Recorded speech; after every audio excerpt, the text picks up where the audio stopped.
بسم اللہ الرحمن الرحیم، اللہم صلی علی محمد وعلی آل محمد۔ السلام علیکم ورحمۃ اللہ۔ تمام تعریف اللہ رب العالمین کے لیے جو تمام جہانوں کے پروردگار ہیں۔ بعد اللہ رب العزت کی تعریف کے لاکھوں کروڑوں درود و سلام بجانب خاتم النبیین حضرت محمد مصطفیٰ صلی اللہ علیہ وآلہ وسلم پر۔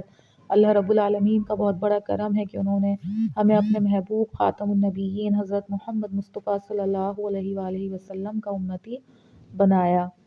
کتاب فضائل درود شریف میں تحریر ہے کہ حضرت سفیان بن عینئی سے نقل کیا ہے کہ میرا ایک دوست تھا، وہ مر گیا تو میں نے اس کو خواب میں دیکھا۔ میں نے اس سے پوچھا کہ کیا معاملہ گزرا؟ اس نے کہا کہ اللہ تعالیٰ نے مغفرت فرما دی۔ میں نے کہا کہ کس عمل پر؟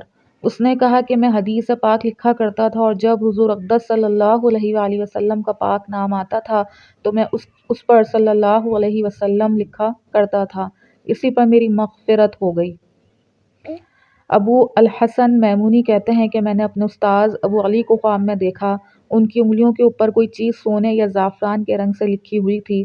میں نے ان سے پوچھا یہ کیا ہے؟ انہوں نے کہا کہ میں حدیث پاک کے اوپر صلی اللہ علیہ وسلم لکھا کرتا تھا۔ حسن بن محمد کہتے ہیں کہ میں نے امام احمد بن حنبل رحمہ اللہ کو خواب میں دیکھا۔ انہوں نے مجھ سے فرمایا کہ کاش تو یہ دیکھتا کہ ہمارے نبی کریم صلی اللہ علیہ وآلہ وسلم پر کتابوں میں درود لکھنا کیسا ہمارے سامنے روشن اور منور ہو رہا ہے۔